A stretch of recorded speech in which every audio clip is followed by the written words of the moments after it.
Yeah. Yeah. Yomi, good to see you. Yeah, we've known each other for a long time. I hope your health issues are okay. Sorry to hear. In person. Last year. Yeah, his memoir is cool. Have you? It's just called Daybreak. Okay. Yeah, Okay. yeah. I hope it's good news. It just came out. Yeah, it's good. Yeah. It's good. Yeah. So we are having slight technical issues. We should get started shortly. Because of the outage, I love Gashon. our platform is not live. My friend Earl just moved there. If it's not going live, I'm retired. start anyway. But anyway, I'll see you tomorrow at Dozone, probably at 12:05, so I can grab Nicholas' hotel and walk over. I love Gashon. I really do. Do you know maybe like the hotline? I don't know. I know people who work for it, but yeah. Yeah, I volunteer there in the Gashon office. Oh, cool. Very cool. Sorry to interrupt. Nicholas, Yomi. Nice to meet you. Yes, we'll go for lunch tomorrow. Yeah. Thanks so much. In advance to apologize. We're good? Okay. Once Yomi's done I talking, I'm going to understand. go. Yeah. Nice to meet you, though. I'll see you tomorrow. We are live. Okay. Okay. I apologize about the slight delay. We're good to go now, so we will get our event started. So welcome. My name is James Lin, Associate Professor of International Studies, Chair of the Taiwan Studies Program. Welcome to our first book talk of the winter quarter. And before I introduce our honored guests for today, I will very quickly just preview this quarter. We have one other book talk. I've got the physical flyer here, so you know it's real. This is Chris Horton will be coming in February to give a talk on his newly published book, Ghost Nation. So Chris is a longtime New York Times journalist based in Taipei. So this is a popular audience book about Taiwan's international status, international position. So we're excited to welcome Chris in February 12th. So allow me to transition quickly to our event for today. Yes, so we have Professor Nicholas de Villiers.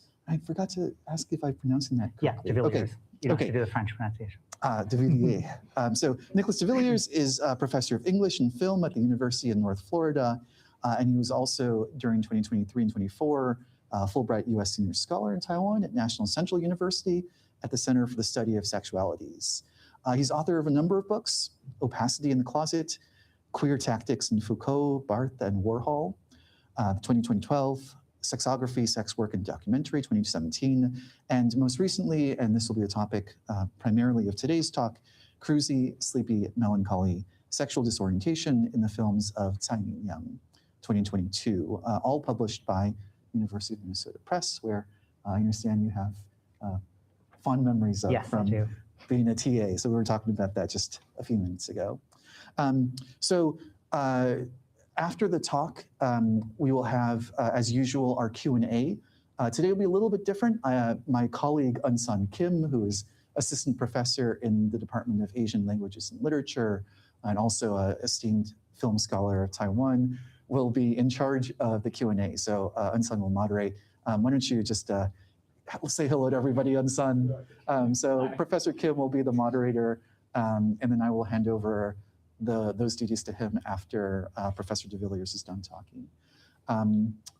I think that should be it. For those of you who are joining us online, as usual, please leave us your questions and comments in the comment section of YouTube, and then I'll leave my laptop up here for you, Eun-San, so that you can see the comments as they come in on the YouTube channel.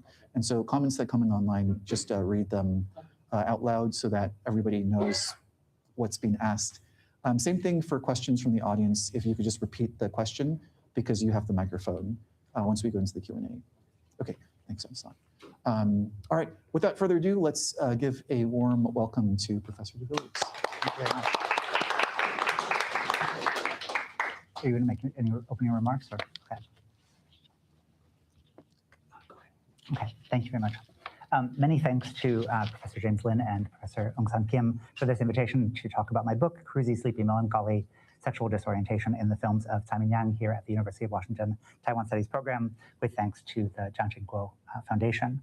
As I expressed to Professor Kim when he contacted me, I'm so grateful to be invited for an in-person book talk because this book came out during the pandemic and all of my book talks were on Zoom. I'm very grateful for those who are joining online, but there's really something to be said for being invited in person for a campus book talk. So I'm incredibly grateful, and to visit Seattle and your beautiful campus. I also want to acknowledge the support for the research that I'll be discussing today from the Fulbright Taiwan and from the Taiwan Ministry of Science and Technology, now NSTC, for 2 visiting scholar appointments at National Central University, hosted by their Center for the Study of Sexualities, in 2017 researching this book on Tsai, and 2023 researching his post-retirement career, including Days and an exhibition at the Museum of the National Taipei University of Education that I'll discuss at the end of this talk. I already miss Taiwan a lot, so it's really nice to have a chance to reflect on and share these experiences with you today. So many of the most significant publications on Taiwan-based filmmaker Tsai Ming-liang focus on questions of time, temporality and duration, but also nostalgia and melancholy, or what Song Hui Lim has named a cinema of slowness. In my recently published book, Cruisy, Sleepy, Melancholy, Sexual Disorientation in the Films of Tsai Ming-liang, I contend that we also need a queer theory of space and spatial practices to understand Tsai's cinematic exploration of feeling melancholy, cruisy, and sleepy, affects with temporal and spatial implications. This presentation builds on those arguments to address Tsai Ming-liang's post-retirement queer Teddy Award-winning film, digital film Days. Anyone here seen Days? Came out 2022. I first saw it online, and then I'll talk about seeing it in Taiwan. It was set in Taiwan, Hong Kong, and Thailand, and also a short post-retirement film called The Night, and the Chinese title translates as The Beautiful Night is Slipping Away, that was set in Hong Kong. But first I want to show you Tsai's short film, It's a Dream, which was set in Tsai's birthplace of Malaysia. And I might turn off the lights. So this is part of a Cannes Film Festival 60th anniversary compilation called Chacun son cinéma, ou ce petit coup au cœur quand la lumière s'éteint et que le film commence. Something like the little thrill when the lights dim and the film starts. So it's 33 films that were just 3 minutes long, commissioned from world cinema directors to celebrate the movie theater. And this is Tsai's.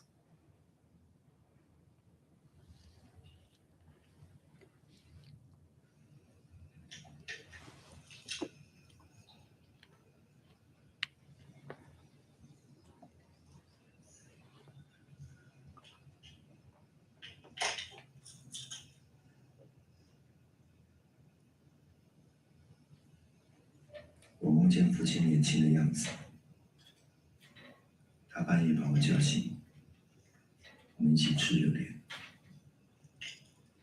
还有我母亲，她已经很老了。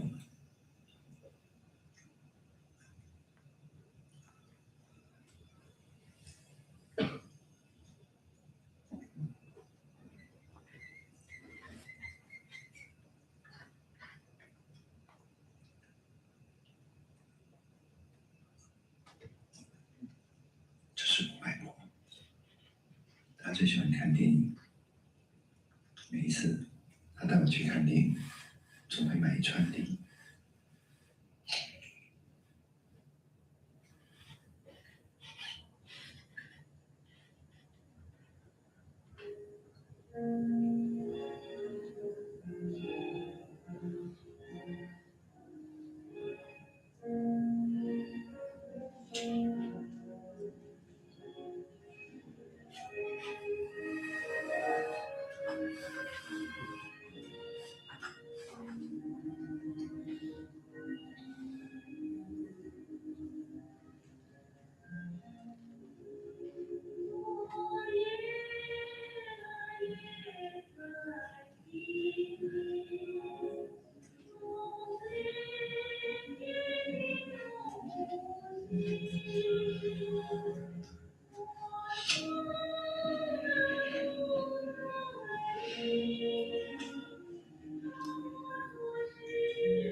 So the voiceover is very soft-spoken. It sort of feels like you're in the movie theater with him as he's whispering to you about his experience.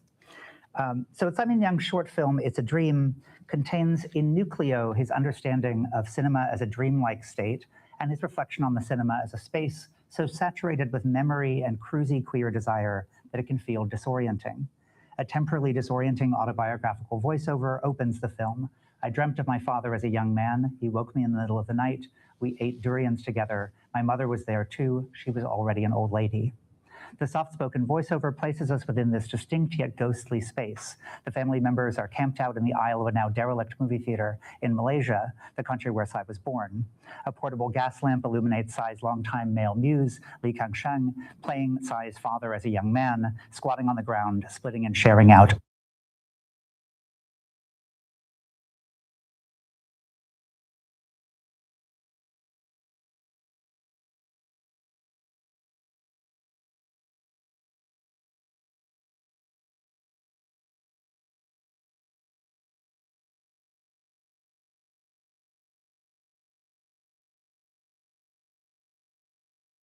Over a shot of a framed portrait that sits in one of the cinema chairs, the narration continues, still in a hushed tone.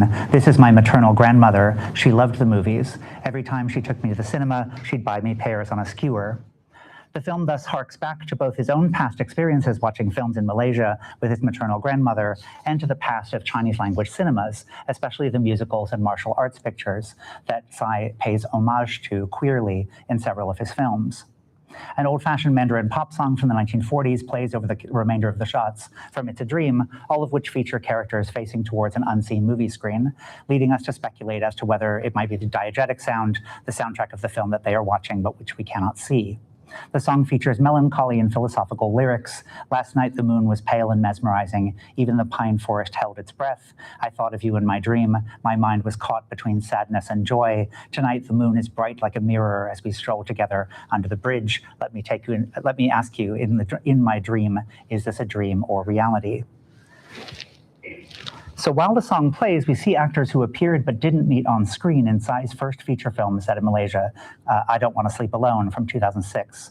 We observe a woman, Pearly Chua, eating pears on a skewer, and then without turning her head, she reaches the skewer back to the row behind her to share the sliced pears with a man, Norman Bin Atun, who takes bites between puffs of a cigarette. Picking up the cigarette motif, we see a shot of Li Kangsheng lighting a cigarette with the boy seated next to him snacking from a paper packet. And the final shot features only the family members, including the portrait of the maternal grandmother, seated together in one row, facing the screen in an otherwise empty movie theater. The film acts as a kind of mirror for contemplating film spectatorship and Tsai's own past, caught between sadness and joy. It's a Dream condenses many of the central themes and motifs of Tsai's entire body of work: melancholy, nostalgia, familial intimacy, cruising, dreaming, and both temporal and spatial disorientation. It juxtaposes discontinuous generational time, including the afterlife and the temporal distortion of age and dreams, with apparently continuous screen time, and employs shifting spatial continuity in a nonetheless surreal location that acts as a kind of heterotopia. This reflexive form of filmmaking, the film within a film in which the moon is bright like a mirror, or more generally films about filmmaking and film viewing, can be considered in terms of what Gilles Deleuze calls the work in the mirror or the work in the seed. What I'm calling queer metacinema holds up a mirror to the cinema and its audience, but can also act like a seed encapsulating the queer potentiality of this space. Tsai provocatively mixes the familial scene of relatives with the erotic cruising of strangers in the movie theater, recalling his provocative mixture of anonymous bathhouse cruising and filial relations in his early film, The River, from 1997. He stages his complex vision of ethical relations via the shot of the woman sharing pears on a skewer with a man in the row behind her without looking at him. This is one of many scenes in Tsai's body of work in which he queers heterosexual relations via anonymity, cruising, female agency, and the eroticization of fruit. For those who've seen his other films, fruit is a running sexualized motif. The pears on the skewer nostalgically reference the food enjoyed with his maternal grandmother, but the durian is even more evocative as a notoriously culturally specific food. How many people here have tried durian? So it's prohibited from certain enclosed spaces due to its pungent aroma throughout Southeast Asia, but it's also a marker of connoisseurship in Southeast Asia, especially in Malaysia. So It's a Dream overlays motifs from I Don't Want to Sleep Alone, his film about spatial and sexual disorientation in Malaysia's capital, Kuala Lumpur, with Tsai's meta-cinematic film Goodbye Dragon Inn from 2003, a melancholy ode to a cruisy old Taipei movie theater at its last screening. In an interview, Tsai explained how with Goodbye Dragon Inn, I felt like it was the theater that was calling to me to make the film. That theater reminded me of my experiences growing up in Malaysia. At that time, there were 7 or 8 grand theaters like that have disappeared one by one over the last few years. Prior to making Dragon Inn, I was having this recurring dream of a particular theater in Malaysia. It's almost like these images of childhood wouldn't let me go. So Goodbye Dragon Inn, or It's a Dream, Goodbye Dragon Inn and these now closed or demolished theaters play a central role in Saw Chiang-gwen's documentary Past Present regarding Tsai's poetics of space. The documentary explores Tsai's relationship to movie theaters, especially those in Kuching and Sarawak, Malaysia, where Tsai was raised by his grandparents who took him to the movies almost every day. Recalling the framed portrait of his maternal grandmother in It's a Dream, we learn that relatives will place such portraits in theater seats as a kind of gift to their lost loved ones who can continue to watch films.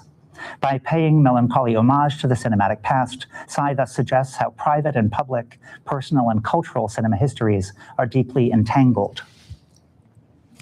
It's a Dream was originally part of the meta-cinematic compilation film Chacun son cinéma, To Each His Own Cinema, or that little thrill when the light goes out and the film starts, which was a series of 3-minute films by world cinema directors commissioned to celebrate the 60th anniversary of the Cannes Film Festival.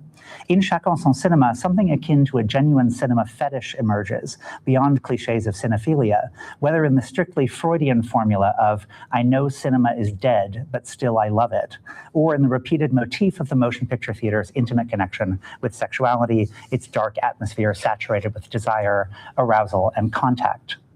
Roland Barthes' short essay, Leaving the Movie Theater, describes the cinema, which for Barthes connotes the hall itself, in precisely these cruisy terms. But Barthes also describes the state of his body as it wakes from the dream and hypnosis of the movies, leaving the theater feeling sleepy. In my book, I elaborate each of these affects and their interrelations, feeling sleepy, feeling cruisy, and feeling melancholy.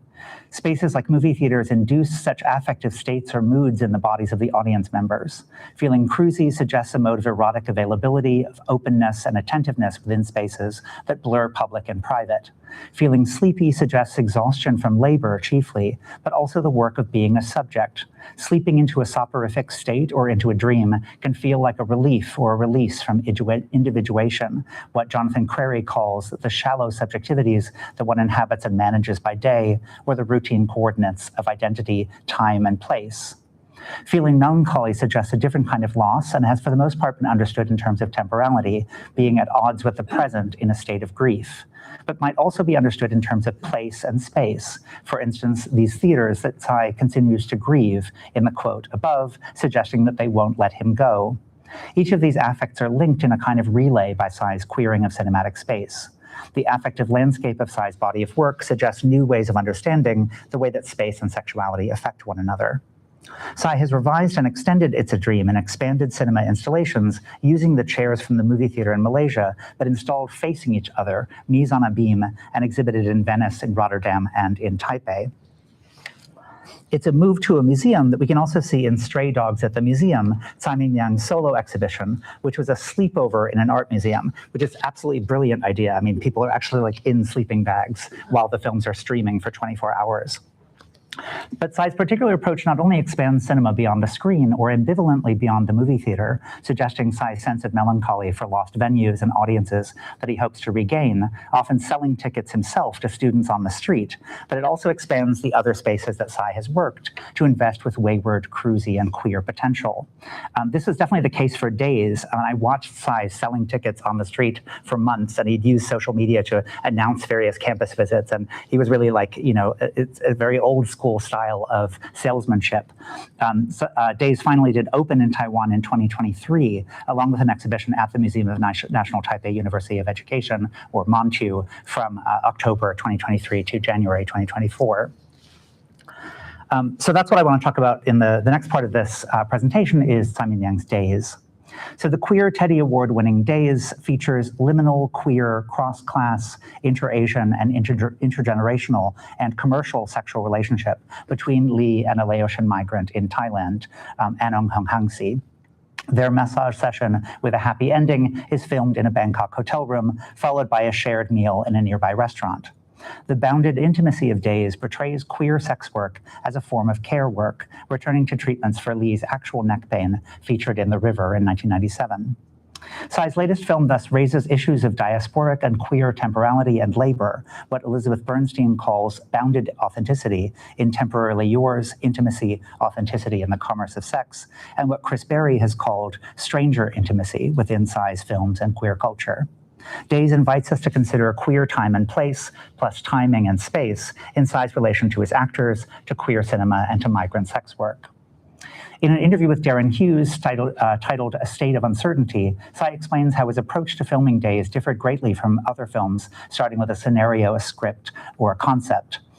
As Hughes explains, the process meant in practice collecting images of Lee and Anong, recording sync sound, and only later shaping the footage into something resembling a narrative, cross-cutting between their separate lives. These two isolated and lonely characters converge 1 hour into the film, where Lee and Anong have a prearranged meeting for a massage session in a hotel room in Bangkok. Anong joins Lee and, quote, gives him a massage session that ends with masturbation and a passionate kiss, all in real time, 2 shots lasting just under 20 minutes. It's a rare moment of relatively uncomplicated connection and pleasure in Tsai's filmography, which seems miraculous somehow. The exchange is no less poignant for being transactional, Hughes argues. So in what follows, I want to gloss and expand on that last observation. Let's begin with a happy ending. Happy ending is a well-known term for a massage that ends in masturbation and orgasm, but as many viewers and critics noted, it also fits Tsai's film. It's indeed rare to see sex happy and consummated in Tsai's body of work. The film potentially reinforces a sex tourist stereotype about Bangkok, the global tourist gaze at red light districts, imbricated in colonial and post-colonial temporality. However, Anong's story is not unique among migrant laborers, especially queer and trans migrants, for whom sex work is an important means of making a living as a quote-unquote illegal worker. So after they shower together, with Anong lathering and washing Lee's body, Lee pays Anong in cash that he had carefully stashed in a drawer and then leads him by the hand to sit on the bed. He offers him a glass of water, a motif which over the course of Tsai's filmography has come to symbolize an act of love. It's another one of these recurring motifs from film to film. And then he gives him a gift, a music box which plays Terry's theme from Charlie Chaplin's Limelight from 1952, a song which Tsai has used before in a version with Mandarin lyrics in the dreamlike ending of I Don't Want to Sleep Alone, thus creating another rewarding fold of meaning in his body of work for knowing fans. There's a kind of reward in being able to recognize the repetition of these motifs. So using Chaplin's swan song, Limelight, as an intertext carries with it multiple meanings. It's a melancholy film about aging, the life cycle of performing artists, a tramp vaudeville performer, and a ballerina, hysterical illness linked to the ballerina's shame over her dance lessons being paid for by her sister's sex work, and the end of a career. Chaplin casts his own son as the rival for the ballerina's affections, but also the value of truth in a life dedicated to art. Tsai thus identifies with Chaplin. Moreover, Chaplin at his most Buddhist philosophically, and the cycle of his own actors recalls the opening title card of Chaplin's film, the glamour of limelight from which age must pass as youth enters. When Anong leaves, Lee chases after him and they share one meal before returning to their lonely lives back home. Watching the two men eat together, which Hughes reads along with the music box scene as more paternal and tender, we might instead recall Michel Foucault's interview about men of different ages sharing their time and their meals together, friendship as a way of life, where he asks, quote, what is it to be naked among men, outside of institutional relations, family, profession, and obligatory camaraderie? It's a desire and uneasiness, a desire in uneasiness that exists among a lot of people, end quote. We can also connect this to Tsai and Lee's recorded career retrospective conversation Afternoon from 2015, in which Tsai came out as gay on film, kind of for the record, and then they discussed how they work and live together. In Roland Barthes' How to Live Together, he proposes the notion of idiorhythmy, the sometimes difficult work of respecting people's different rhythms or pacing in the way they live. Even when Tsai and Li do talk about family and profession, they suggest a kind of queer kinship that exceeds the family, or that queers notions of friendship and family, expressing desire in uneasiness. So receiving the Queer Teddy Award in Berlin, Tsai expressed his pride that Taiwan is the first country in Asia to legalize same-sex marriage, though his film is not about a homonormative couple, as I've emphasized. Some narratives about gay marriage in Asia frame the issue as a matter of catching up to the West. Thailand recently became the next country in Asia to legalize same-sex marriage. So it's worth considering the freighted meaning of the film's three locations, Taiwan, Hong Kong, and Thailand. And perhaps it's like Wong Kar-wai's timely comparison of British to China handover Hong Kong to Taiwan and Argentina in his melancholy gay love affair breakup story, Happy Together from 1997. How many people here have seen Happy Together? So this image is Hong Kong as imagined upside down, and then it ends at the Taipei MRT at the end. So these geopolitical locations also encourage us to consider other legal fights over democracy and human rights and over the decriminalization of sex work in each place and space. So these are some images of Southeast Asian sex worker organizing around decriminalization. Elizabeth Bernstein's Temporarily Yours represents a major advance in thinking about commercial sex in terms of what she calls bounded authenticity, to understand how sex work in the girlfriend experience involves contractually bounded intimacy and emotional labor, not unlike other caring service professions, for example, home health aides, under neoliberalism. This is one way of understanding why, as Hughes argues, the intimacy between Li and Anong is no less poignant for being transactional. Days is about sex work as a form of care work. These practices of care involve what Talia Schaefer identifies as temporality, feeling temporally askew, and performativity of emotional labor in feminist ethics of care, relevant to studies of disability and sex work. Like the cover of Temporarily Yours, a hotel bedside table with a drawn curtain, telephone, and glass of water, the hotel room setting in Bangkok is bathed in a warm glow from the red curtains in the background, and as the camera framing of the two men's bodies is adjusted during the massage session, becomes what Gilles Deleuze in Cinema 2, the time image, refers to as any space whatever. We never forget that Li and Anong's session is paid work in a rented room. Anong is on the clock like Lizzie Borden's Working Girls from 1986. And the scene of this full-body massage with a happy ending, including the details of the towel laid on the bed, the cash payment, the small sentimental gift as a tip, and the surprise of a meal together near the hotel at a Chinese rice porridge restaurant. I've actually been there. It's a Michelin star rated congee restaurant. They are as mundane as they are erotic, aestheticized, and intimate.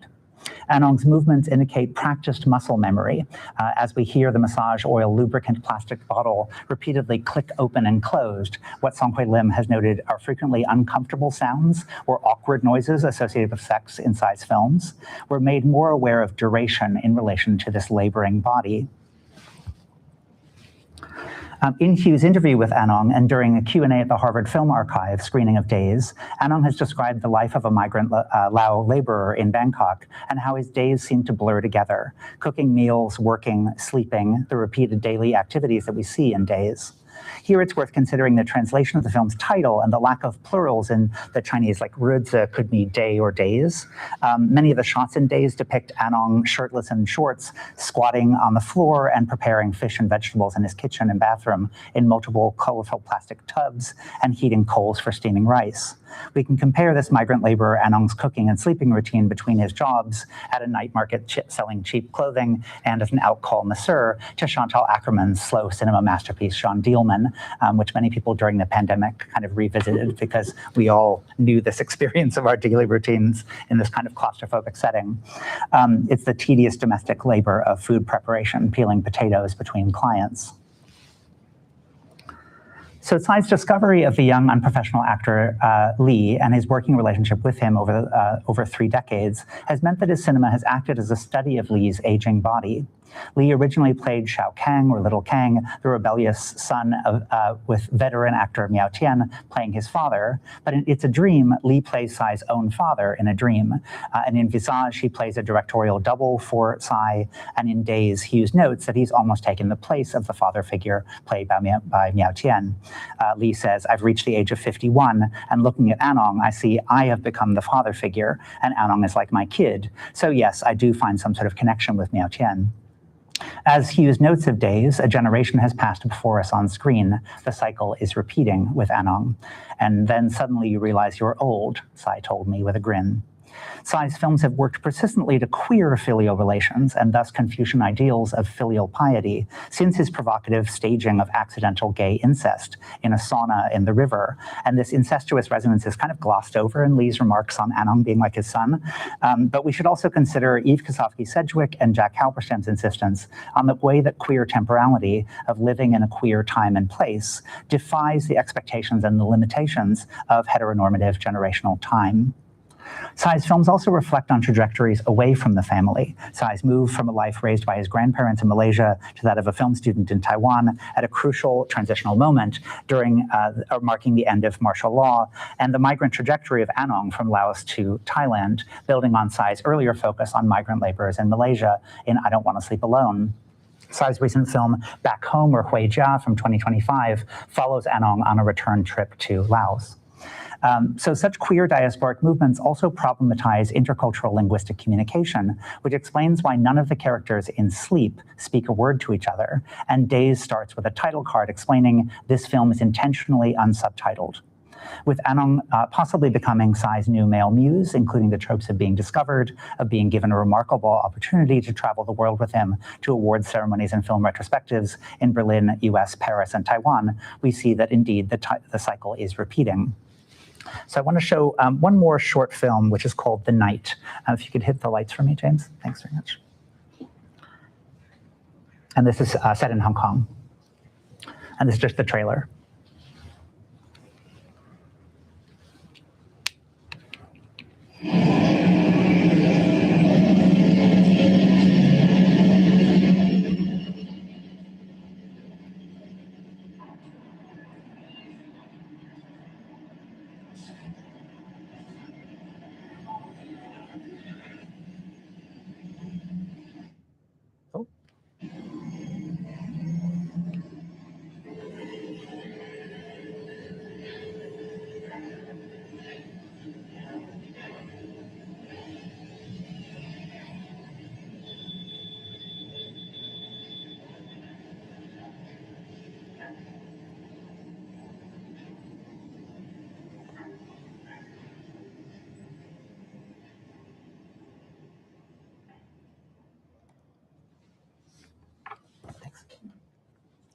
So The Night indexes Tsai Ming-liang's shifting relationship to Hong Kong. Tsai grew up in the Chinese diaspora community in Malaysia in the 1950s and 60s, watching older studio movies, swordsman pictures, and musicals from Hong Kong, Shanghai, and Taiwan. He later paid homage to the genres, actors, and singers of these films in Goodbye Dragon Inn and in The Hole, which is another really fascinating film to rewatch after the pandemic. He said that he appreciates this older era of Mandarin popular song for its oversized emotions and sincere, passionate longing, which you can hear in the song that he chooses to play at the end of The Night. The beautiful night is slipping away. As I've mentioned, Tsai officially announced his retirement from making commercial films after making 10 films, the final of which was Stray Dogs in 2013, made with the intention of exhibiting it at the museum at this overnight sleepover, Stray Dogs at the Museum. But he's been remarkably productive since he announced his retirement. Tsai has made a series of short site-specific Walker films featuring his male muse Li Kangsheng dressed as a Buddhist monk, Xuanzang, walking at a snail's pace, surrounded by bystanders in various global cities, including a Walker film shot in Hong Kong. And he recently made one that was shot in DC. It was fascinating to be in Taiwan watching that film be exhibited at the Golden Horse, actually at the Taipei Film Festival. But The Night, it feels kind of like a continuation of the Walker series, but minus the walking monk figure. Instead, it's all bystanders and setting. It feels like a return to the classic modernist genre of avant-garde and documentary cinema, the city symphony, like Man with a Movie Camera, Rain.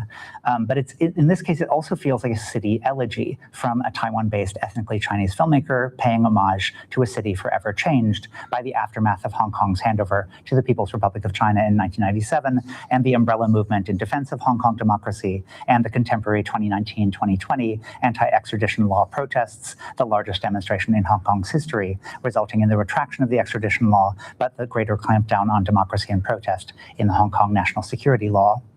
All of the signs of this just show up in the form of traces in the environment, graffiti, flyers, and Lenin walls.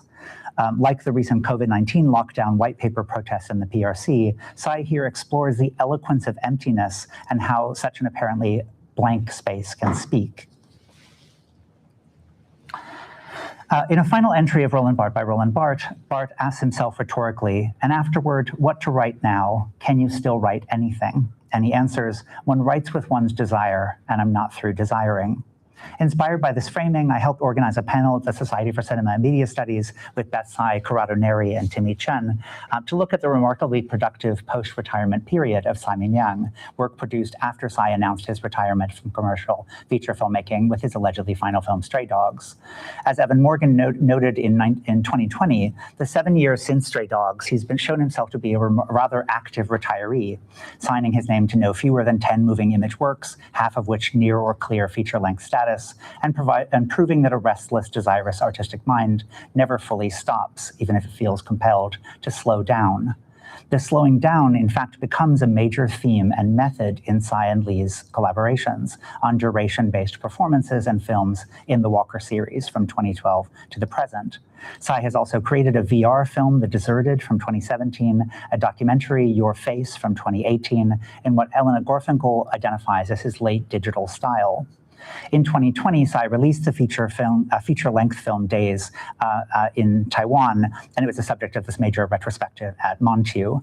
So the time is thus ripe to assess this remarkably productive post-retirement career and how, like Barthes, he's not through desiring.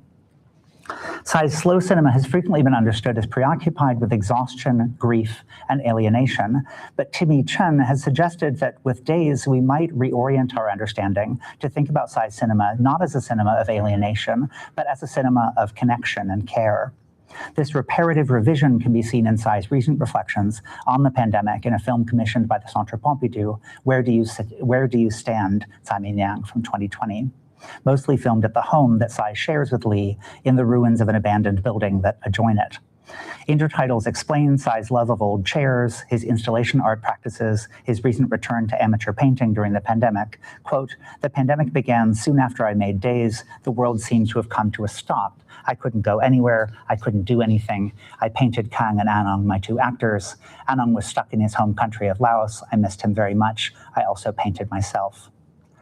These intertitles punctuate shots of Tsai's avowedly amateur paintings of his actors and scenes from Days, and a promotional image of Tsai sitting next to Anong on a bench, propped up on bricks above puddles of muddy water, and then Tsai walking through this rather haunted, ruined gallery in flip-flops, trailed by a cameraman who we learn in the credits is Anong.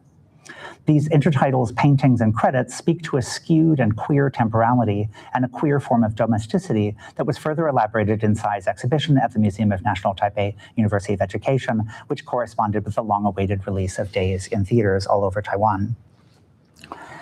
So taking up all 3 floors of the small on-campus museum with Tsai's paintings, works on paper, old chairs and luggage, music boxes and video installations, plus several public programs, Tsai Ming-liang's Days can be considered a careful staging of queer public and private intimacy, domesticity, and care.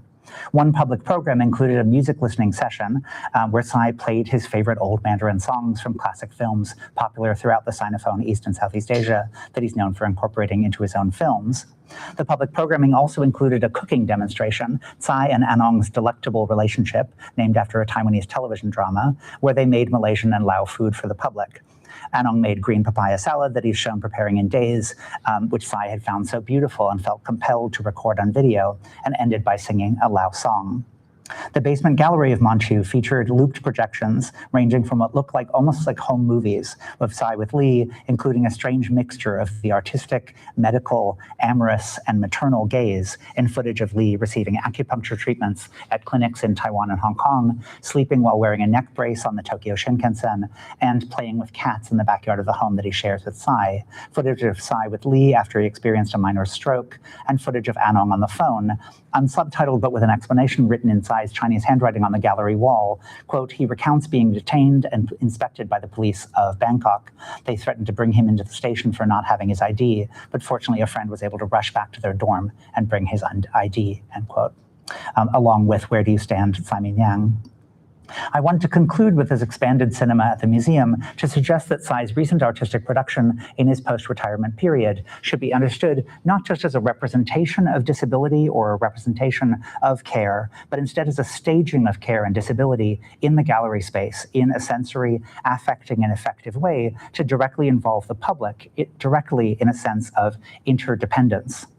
Tsai Ming-liang's intimate public worlds are remarkably queer in the way that they dislodge the domestic from the familial and reproductive imperatives, as we see in Rawang, Anong, and Tsai's caregiving for Lee's disabled body, in ways that reopen the affective and relational virtualities via queer, slantwise position of the filmmaker and the actors and spectators, and the diagonal lines in the social fabric, which allow such virtualities, including a promiscuous ethics of care, to come to light. This forms part of my next book-length project, which is called Inter-Asia Network Films and Cosmopolitan Sex Workers, inspired by feminist anthropology on sex workers as embodying a form of cosmopolitanism from below. I'm thinking of the converging and diverging fates of Lee and Anong as a kind of X that marks the smallest building block of a network narrative, which we can then kind of scale up to much more elaborate network narratives. And my case study films are all specifically about East and Southeast Asian migrant sex workers. But I'm happy to explain a little bit more in the Q&A, but I think I'll stop there. Thanks very much for your time and attention, and I look forward to questions from the audience.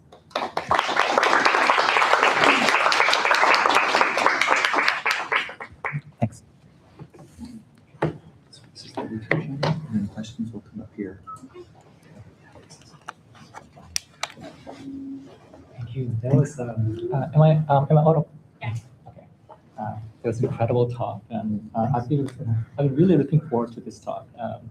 And while rereading your book, actually, it was a moment of enlightenment, but at the same time, it was a moment of frustration because okay, Professor Villiers, did everything I wanted to say. So. This happens to me all the time. Right. Okay.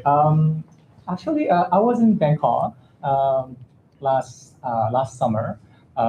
And one of the reasons why I visited Bangkok is to visit the film shooting locations of many, Thai horror films. But at the same time, I also went to see the shooting locations of Days. Yeah. It was really fun. So I was literally cruising through the city, yeah. Not as gay traveler or gay tourist, but as cinephile traveler, yeah. Or cinephile tourist. And when I went to the a bus stop, I remember where Anong waits, which has now been replaced. Right. Yeah. I went to the same place. Yeah. It was very interesting because the a bus stop is or the bus stop in end sequence when in which Anong plays with the music box, right? Yeah. That's a part of the Siloam district, and Siloam, a neighborhood, is famous gay neighborhood. So Anong is as a gay sex worker who does not belong to the gay district, is actually playing the music box there, which is fantabulous. Yeah. A memory to me, and I found it really compelling, especially because of that sense of isolation. Okay, so let me start here. I'll briefly respond to your talk with discussion points and related questions, and then we'll open the floor to questions. In this talk, you structured the first part to be dedicated to your book, or mostly to Tsai's pre-retirement films, and the latter part to your current project, or to Tsai's post-retirement expanded cinema. One thing I found truly compelling about your talk is that this shift in Thai filmmaking is not only a matter of changing filmmaking or distribution modality, but also reflects Thai's ongoing interest in care, disability, and interdependency, which I fully concur. Let me complicate our discussion a little bit more, particularly about cruising. I also use the term cruising when I visited Bangkok. When thinking about cruising, I cannot help but resort to Leo Bersani's foundational essay, Sociability in Cruising. According to Bersani, cruising is a cultural training in personal intimacy, end quote. He argues that in the practice of cruising, we engage ourselves in completely impersonal sociability, devoid of mutual interest in identity, class, or other individual characteristics. Bersani consistently uses the term sociability instead of sociality. As sociability refers to an anonymous form of relationality that does not entail or induce any alliance, solidarity, or care. But as you precisely pointed out in your talk and also in your book, and as you saw in Thai films, particularly in What Time Is It There and Days, the impersonal intimacy sometimes comes with a mutual care for strangers and considerations for disabled bodies. The changing platform for Thai films during his post-retirement era makes me wonder whether the art museums or other exhibition venues really foster the cruising of care or not. Unlike the movie viewing experience in a movie theater, a museum goers have more freedom to stroll around and not become a part of the whole media practice called the cinema. In other words, museum goers may become more individuals than movie goers who voluntarily force themselves into a mess in the movie theaters. So 2 years ago, I was in Seoul, South Korea, and the Korean Film Archive organized a special exhibition titled Moving Portraits, dedicated to Tsai Ming-liang's short films and media installations. So the Korean Film Archive has its own cinematheques. While there's an exhibition going on the first floor, so Thai films were actually screened in movie theaters, the underground, which was a very bizarre experience for me. So I thought it was very interesting as I cruised through the exhibition of Thai's post-retirement films, and then sat on the chair of the cinematheque watching his pre-retirement films. This made me wonder what's the meaning of cinema in times of streaming services, and how Tsai has negotiated this contradiction. So do you think these more personal or more individual museum goers can be cruisers of care, as you also address in your talk? So that's my first question. And if I abuse my position as a moderator and ask another question, he said he retired, but he hasn't retired actually, right? As you also mentioned, he made lots of fantastic movies in collaboration with art museums and other museums. And what do you think about his projects? Though he doesn't actually name his films as cinema per se, but we still think it's a cinema, right? Even though it's exhibited in art house museums. And you also called it as expanded cinema as well, right? Is it really has he really retired from his filmmaking practices as an auteur? And do we need to see his films differently compared to his pre-retirement cinema? Thank you very much for those questions. And I'm so glad to know, number one, that you also have these kind of pilgrimages to film locations, because I do this all the time. I've stayed in one of the Walker films is set in Tokyo, and I've stayed in the capsule hotel just because I wanted to see the specific capsule hotel that he filmed in for No Sleep. But yeah, I've also taken trips around Bangkok to visit the filming locations of Days, to also just figure out how far they walk from the hotel to this kanji restaurant, and that kind of thing, that kind of mapping, I think is really interesting, and how he transforms the space, because it's simultaneously a realistic, almost quasi-documentary representation, and of course he's also manipulating it for screen and for cinema and through montage to create a narrative out of more documentary type footage. As far as the question of the art house museum becoming a kind of cruisy space, Bersani is of course also an inspiration, and John Paul Rico's book, The Logic of the Lure, in which he talks quite a bit about art practices that it could try to make the space of galleries feel cruisy, and so I think there is some potential, definitely with the sleepover, with people were in their sleeping bags. I think there was an attempt to really transform what we assume is the somewhat antiseptic and disciplinary space of the museum into this kind of freewheeling, space in which people were encouraged to actually fall asleep. I also saw all of the Walker films were exhibited, all 10 were exhibited in Kaohsiung at the Fine Arts Museum there.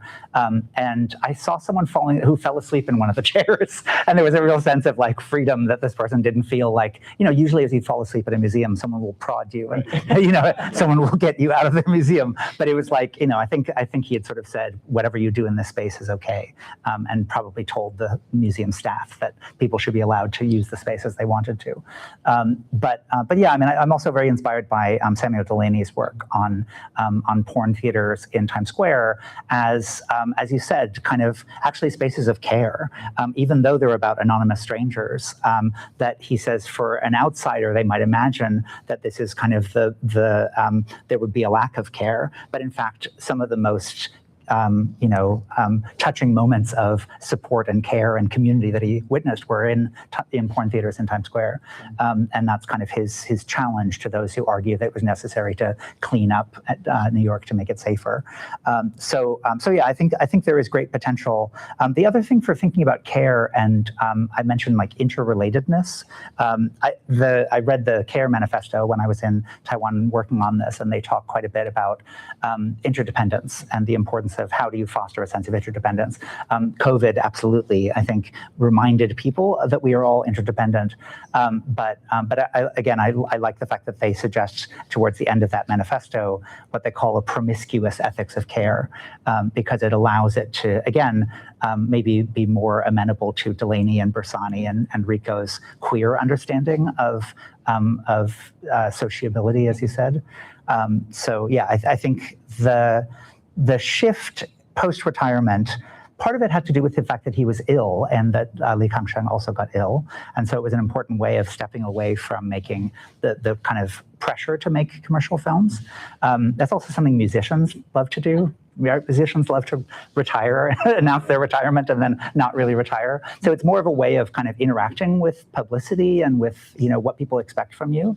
I'm also, the reason I bring in Roland Barthes here is that a lot of his courses at the Collège de France towards the end of his life were framed as a kind of stepping away from the expectations that he had placed on himself as an academic and in terms of publishing. So I'm really inspired by the fact that he also found it useful to talk about like retreat as a gesture in his course on the neutral and in his course on how to live together. So I find a lot of interesting affinities between Barthes and Tsai. But yeah, I really appreciate the encouragement to think about this shift to the museum, because I do understand that museums don't have the same feeling as the movie theater, as being part of an audience.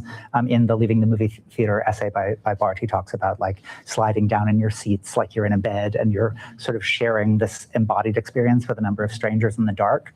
And it's hard to capture that in a museum. So I think that Tsai has tried to infuse the space of a museum with that same thing.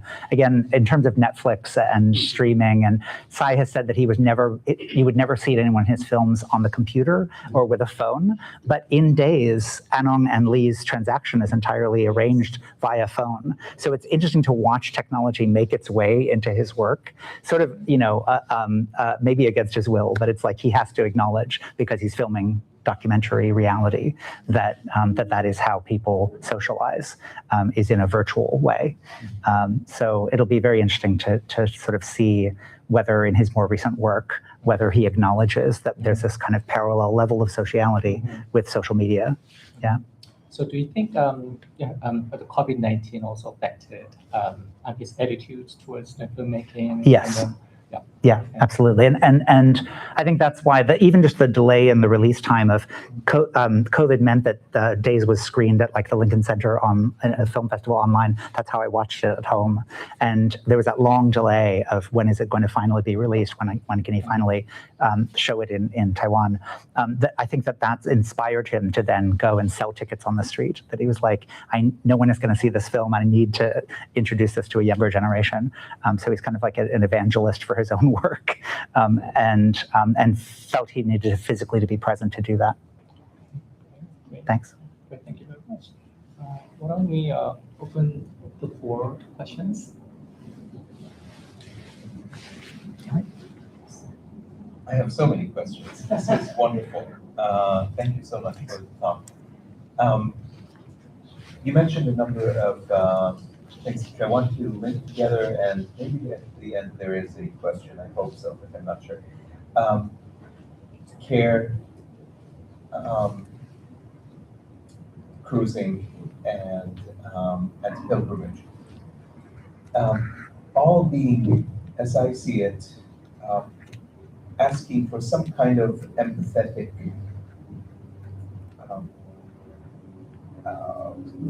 sharing in whatever the director is doing. All I could do was pilgrimage, and I can say that I think it's a rather outsider's form of dealing with things, right? I want to be there, but I really couldn't be, so I'm doing the best thing that I can do. Cruising, to the best of how I understand it, is kind of in the middle. It's both sharing and taking part of the scene, and at the same time also knowing that these are spaces of pilgrimage, at least to a certain community. Yeah. Right. And then there is care, which is okay. You have to think my way. You have to really be me in order to understand the essence of the kind of pain and whatever that I'm going through. Yeah. And I'm wondering. Okay. And then I wonder how this connects to retirement, right? To the question of, okay, how much am I able to bring my audience into my world as a director? So it's a very open. Yeah, I appreciate the connections. And actually, the word cruisy is, did that pick up on the audio? Should we repeat the question? Great. So I was using the word cruisy rather than the word cruising, in part because gay guides used to indicate like this park is cruisy, this bar is cruisy. And it's a way of, again, kind of like as you said, a kind of pilgrimage of like, this is a worthwhile pilgrimage to go to this particular park. And it's kind of, again, like blurring the public and private, and creating a kind of anonymous community, a temporary community, that also reminds me of the Elizabeth Bernstein's remarks about sex work as a kind of bounded authenticity, right? It's kind of stopped short on either side by contract, but it doesn't mean that it's not intimate, that it's not caring, but it's just very clear to the partners that it is paid labor and that it will, that there's a kind of, again, a boundedness to it. So I think that there are a lot of interesting affinities between care as a bounded activity, sex as a bounded activity, cruising as a bounded activity, that shouldn't be discounted as inauthentic or not really intimacy, but to just acknowledge that it is kind of, I think towards the end I was quoting this Foucault idea of like virtualities, and also diagonal lines, which was Foucault's argument about what homosexuality enables is a kind of diagonal line through the social fabric. And what I think is important about Days is that he's not acting like Anong and Lee are equals. In fact, he makes it very clear that Lee is able to travel, that he's traveled to Taipei, Hong Kong, and Thailand as a tourist and seeking medical treatment, and that Anong is a migrant, but that he's also stuck. He's kind of stuck on the street. He's stuck with his ID, this panic about his ID. So again, it's a diagonal rather than a vertical or a horizontal relation that acknowledges that there are big differences of class, big differences of mobility. And I think that that's, again, the point taken from Delaney about cruising in Times Square, is that it was not necessarily, he doesn't want to paint too rosy a picture or too utopian a picture, but that he acknowledges that it's one of the few places where interclass contact could happen, and that's what he values about cities, is that cities create interclass contact, and that those who don't like cities don't like interclass contact.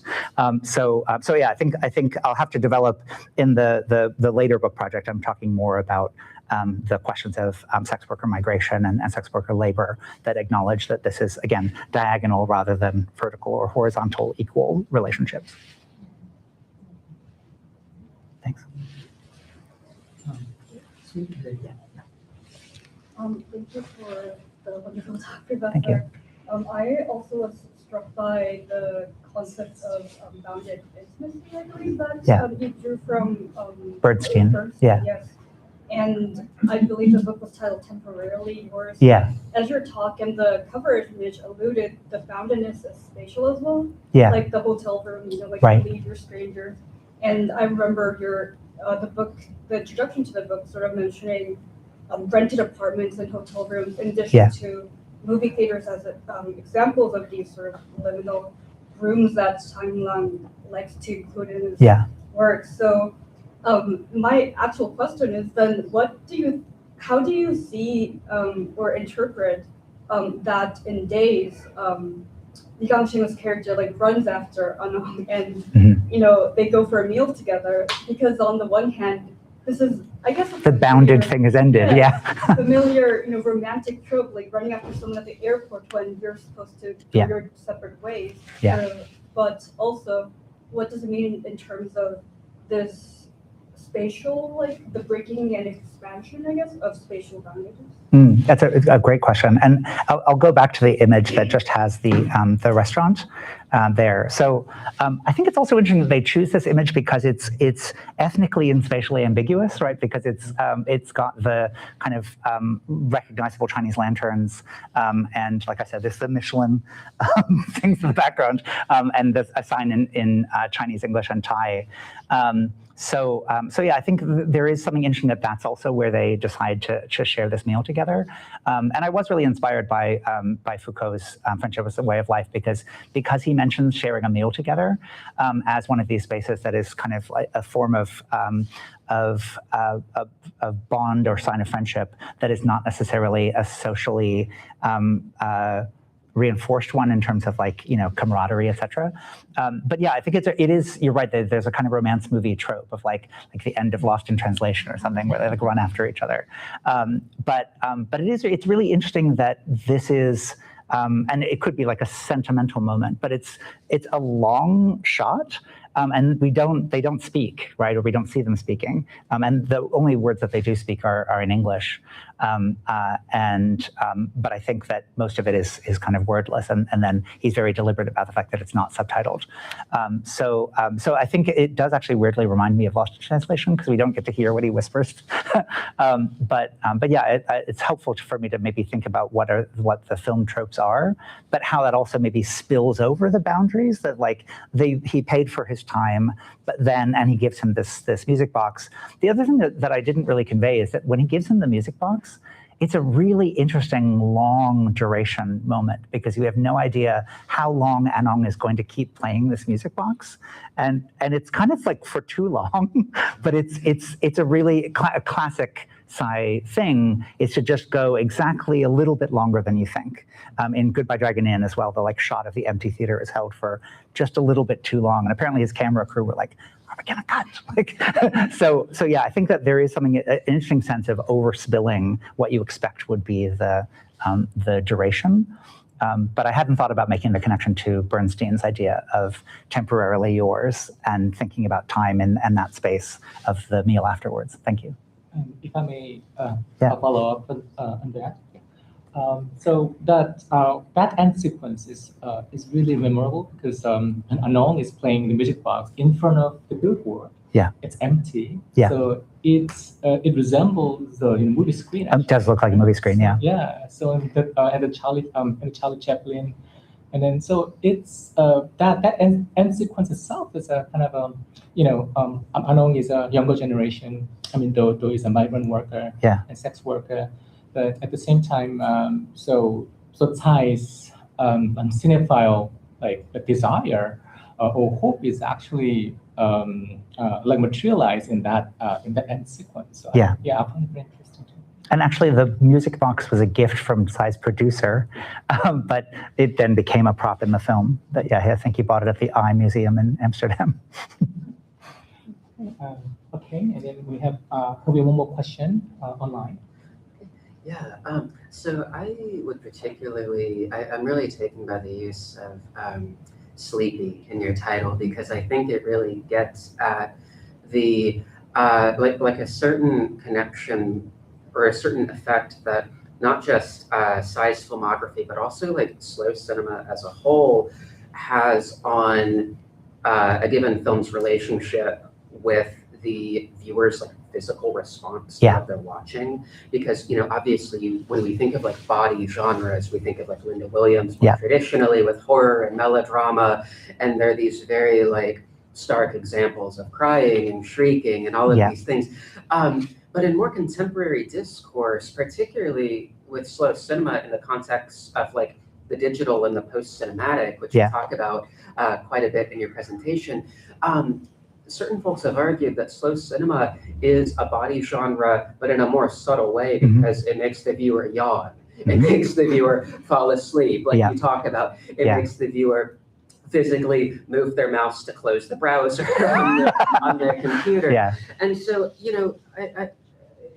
this is admittedly kind of an open-ended question, but I'm just curious if you have any thoughts on the kind of queer implications in regard to the this specific brand of affect that slow cinema has. I really appreciate that question. And I was thinking back to Warhol's films very famously, right? Where Warhol said that his films allow the audience to get more acquainted with themselves.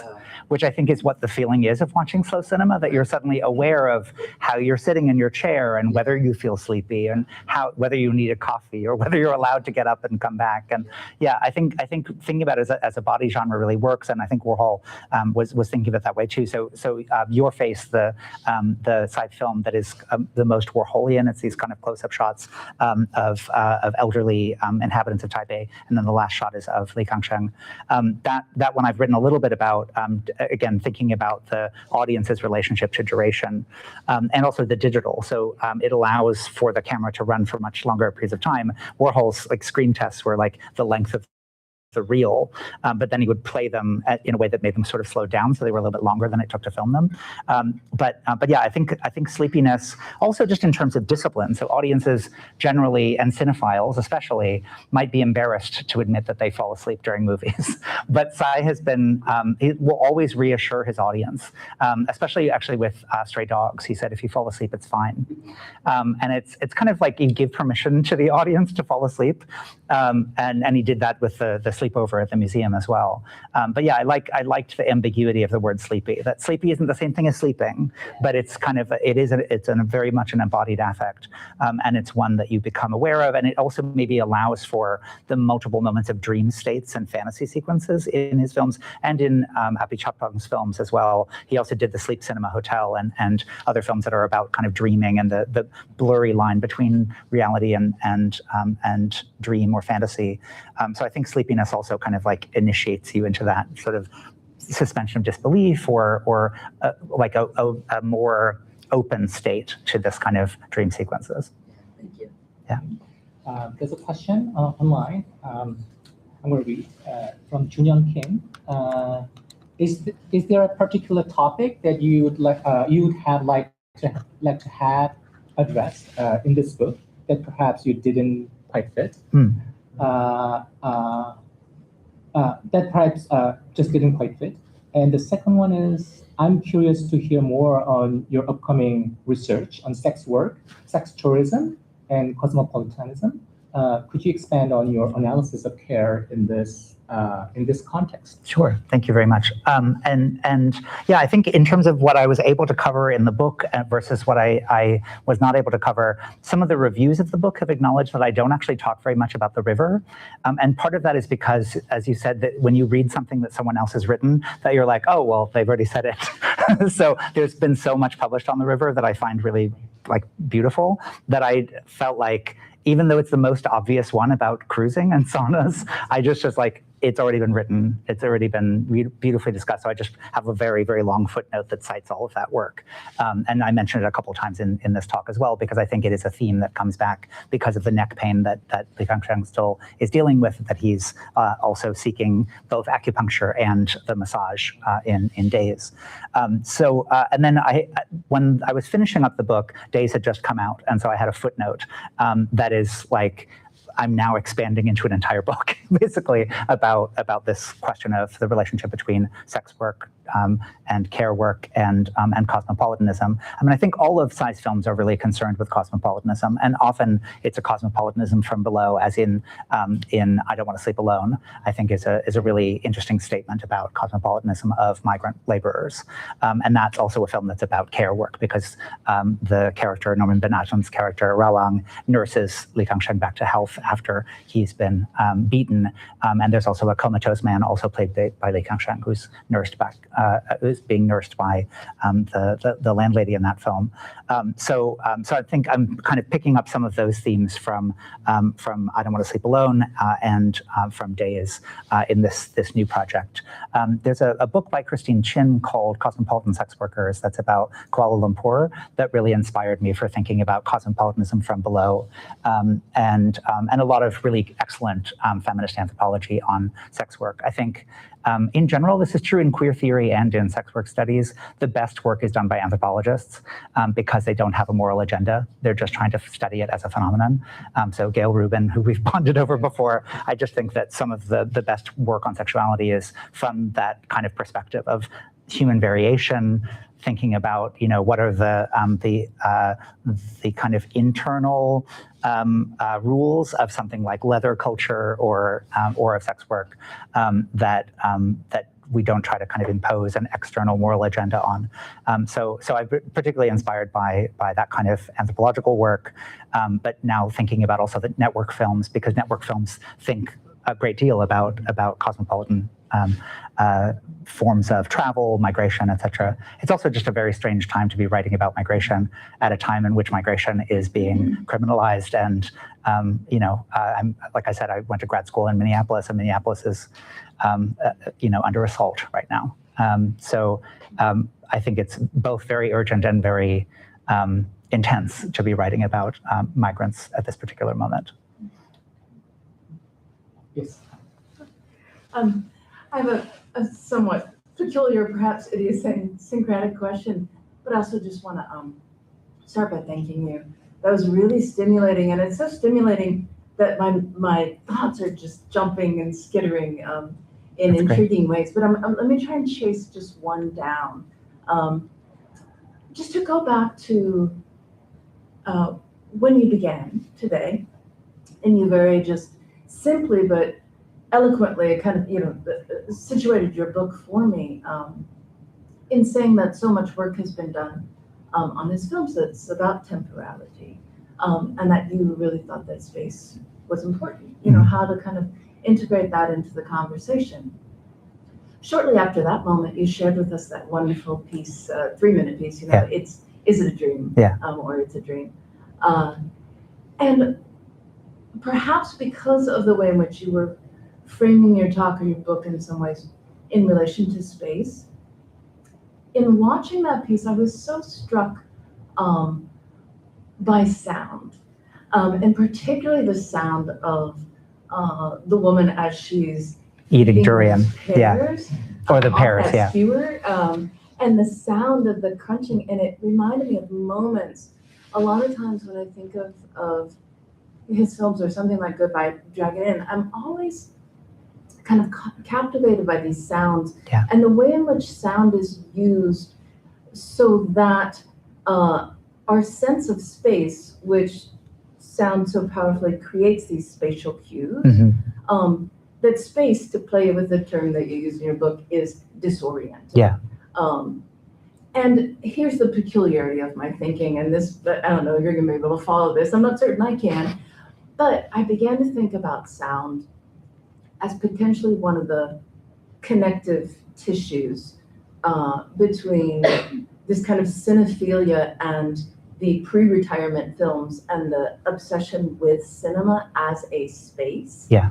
And so-called so-called expanded cinema, and the avoidance of so-called post-cinema, all of the online technologies and media, because both of those spaces, the movie theater or the museum space, are a space where people come together, and you may be immersed in the kind of sensations of whatever images are projected, but you hear the people around you. Yeah. And so that sound, somehow I'm trying to make all these connections with I see the connection. Yeah. being operate, all these things. I just didn't know how much you had thought about sound, or if there were any just reflections to share. So the funny thing is, I was when I was thinking about the volume of It's a Dream, not only is the kind of he's kind of whispering almost when he's talking about, when he's narrating, but also you do notice the sound of the pears and and also just the way that the song at the end, you hear that it's being played in a hall. It's got that kind of echo effect, so it does make you hyperspatially aware.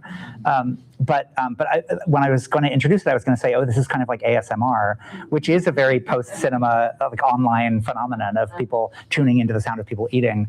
But it has been a thread in his work. In Goodbye Dragon Inn, there's the seeds that she's eating, and it's also thinking about the disciplinary space of museums. You expect that you are supposed to be a little bit quiet, right, in a movie theater and in a museum, so it's interesting that they're in Goodbye Dragon Inn, the character looks back at who's making too much noise with her food, and there's that sort of sense that this is a very disciplinary space where people are being too loud with their food, classrooms as well.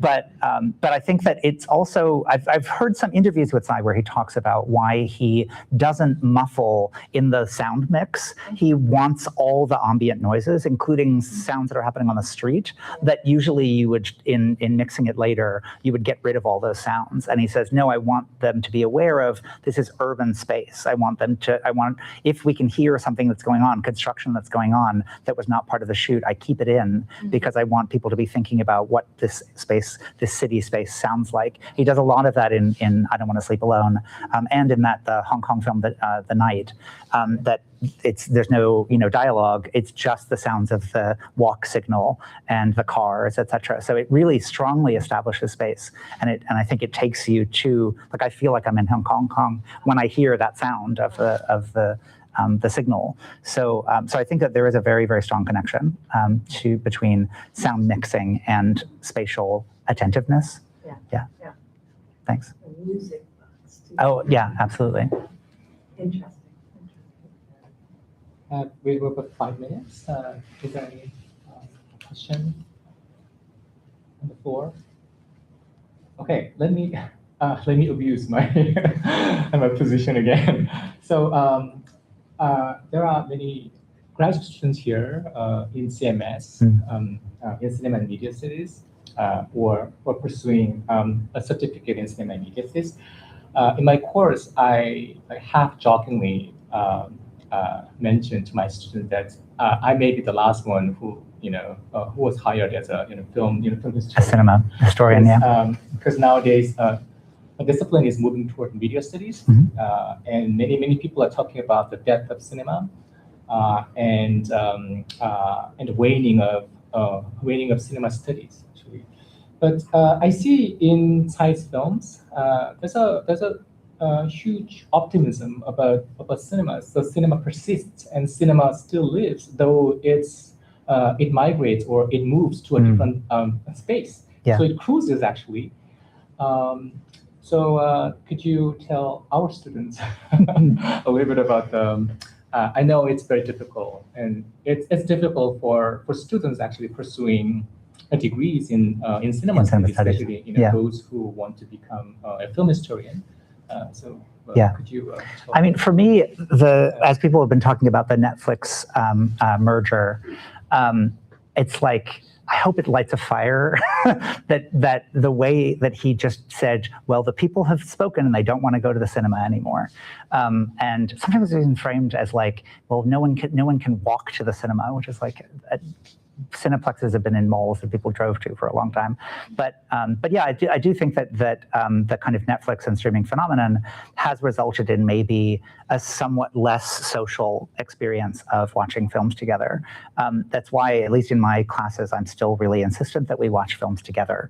And the post-screening discussion, I think, is such a crucial part that, yes, you can have that discussion online, but a lot of the discussion is people quickly going to read a review and decide whether they agree with the review or not, and then go to Letterboxd and and weigh in with their opinion.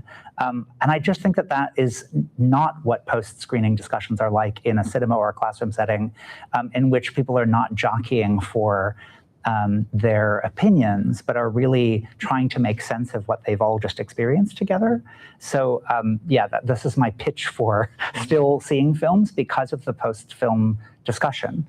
And that strange feeling that Roland Barthes describes of like feeling kind of sleepy and like you've just woken from a dream and that you are trying to process it, even if it's not spoken. I think there's a haunting quality to seeing a film in a theater that I don't feel as haunted by films when I watch them at home.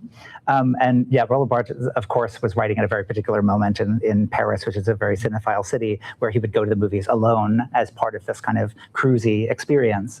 But he said, television doomed us to the family. I think it's just a wonderful quote.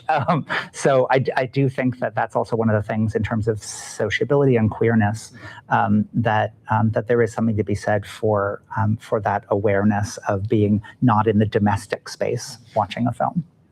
Thank you very much for your comments. Thanks. Okay, so I think it's yeah. Thank you very much, and then thank you so much for your thoughts. And big applause. Thank you.